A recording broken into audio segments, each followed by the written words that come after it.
Okay. All right. So we have Battalion Chief John Denison, City of Cedar Hill Fire Department.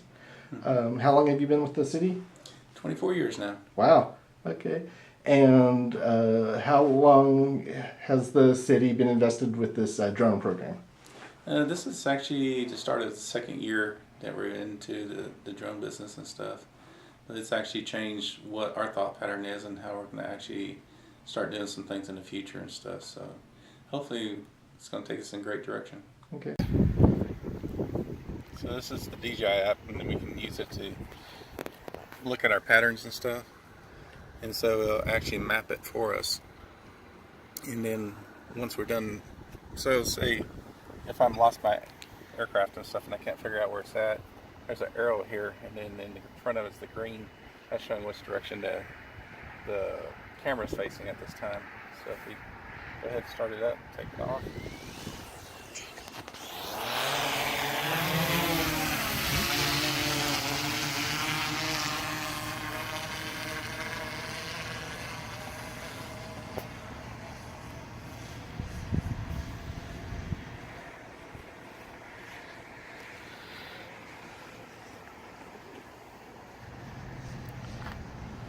We're going to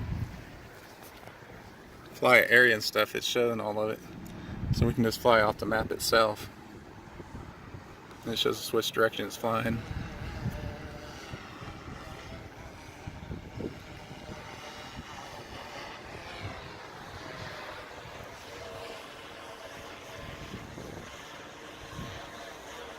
It's at 187 feet right there. Wow. We have a maximum flight of 400 feet. 400 vertical?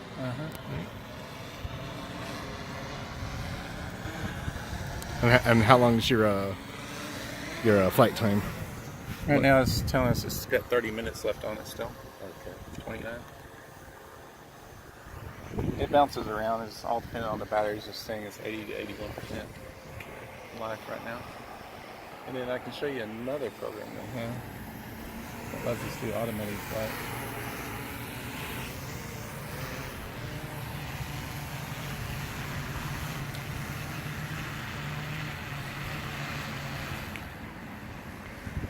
Automated flights. So this is bringing it back up on the map itself. And then I can come over here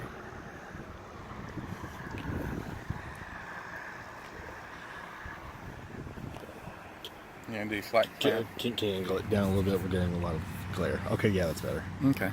Okay. So say I want to do a point of interest, so I can take it and then take and drag it where I want it.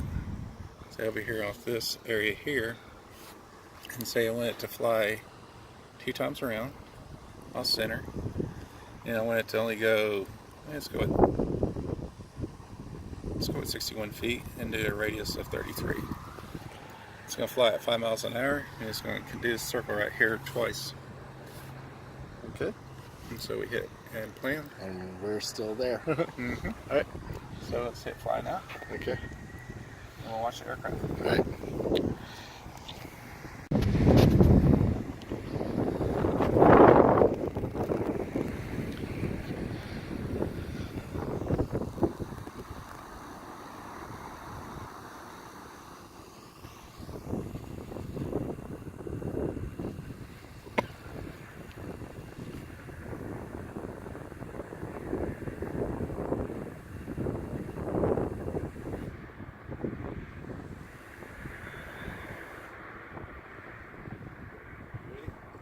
Yes.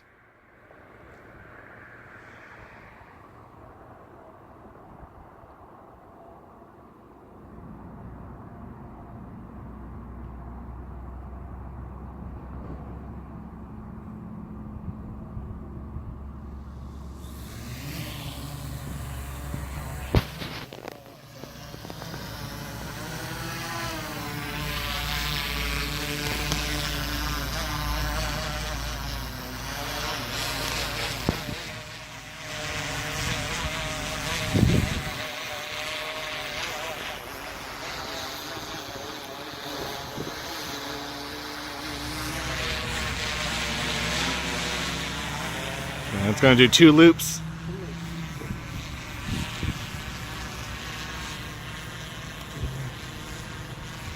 So you can see here what it's actually flying. That's number 1.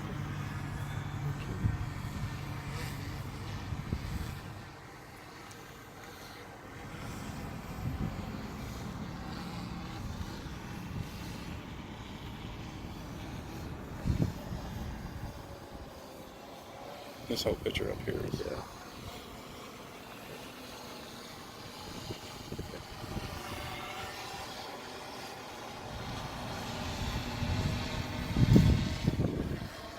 This is started second. It's totally automated, so I'm not flying it at all. Okay. And that's what it's seeing right now? Mm-hmm.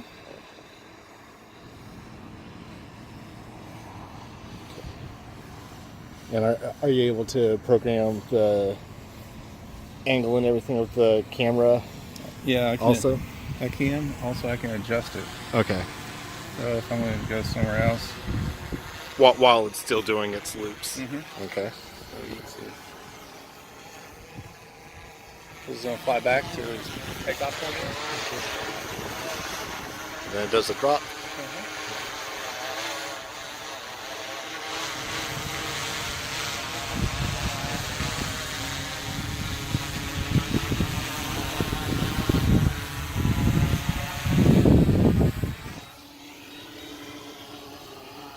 I just got the camera pointing to the ground. Yep.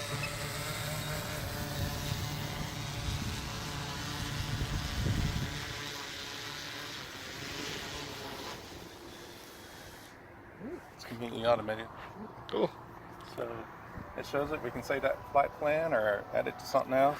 Okay. So if we wanted to do more of a search pattern, we can do a different setup. We won't fly this, but we'll show you how you can do it. Okay. You see how it's did the zigzag lines going through? Yes. And then each white dot, it's going to take a picture angling down at 90 degrees. Okay. For example? For example, yes. Okay. So. Okay. And what are some aspects of the drone program that you feel has matured sufficiently, and what areas are you looking to improve on? So software is probably our biggest thing because we can capture the imagery, but what do you do with it after that? So for us, if we had a wildland fire or something like that, we need to go back and map it and figure out what's the size, how many acres, that kind of stuff. We're just now getting the software in which we can do that with and getting an understanding how to do it. So it's just a growing business, and we're kind of growing with it at this time. Okay. And how long have you been using GIS for the city? I think we're, in our 5th year now, or close to it. As far as what we're... I guess it's 4 years now, but it's where we've been moved all our pre-fire plans into and try and develop that end of it and make it work for us and stuff to where it's viewable by our personnel, no matter what vehicle they are, using hand devices if need to or not. So it's web-based. So it's been, that idea is great for us, and then just getting it all put together has been a little bit of a challenge, but we're getting there at this time. Okay. So can you talk a little bit about the pre-plan? What exactly is a pre-plan? What assets do you record, and how do you capture this information? Okay, so pre-plan is anything as far as a pre-incident plan. So all our commercial facilities and stuff, we're looking at putting information onto a map, to say. And that kind of information that we're collecting is your entrance and your exits. It has a Knox box key and what location it's at. Who's in charge of that facility, who's the contact information and stuff. So we have that information.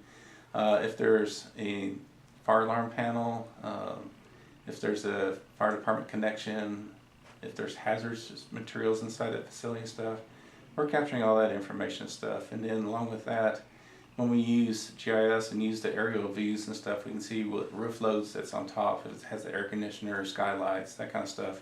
This gives a little bit further, more detailed information and stuff.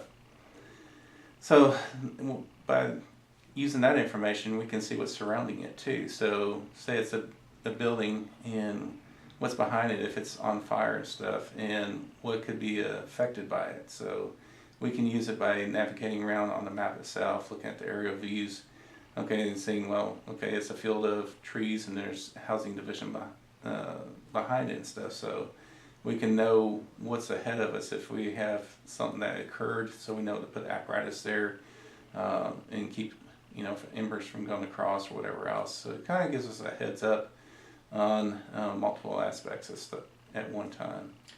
And how far along do you think you are as far as collecting pre-incident assets? Pre-incident assets, we're probably about 50% at this time getting it collected and stuff. The only thing that we really need to work on is the analytical side, where when we collect the information and stuff, knowing who collected it, when it was collected, when was the last time it was collected, that kind of stuff, so we can keep going there annually and updating the attributes. Attributes, yes. Updating it annually to make sure everything's current, as current as possible anyway. So everything's going to change over time, but we're trying to do it in a time period in which we can capture all of it.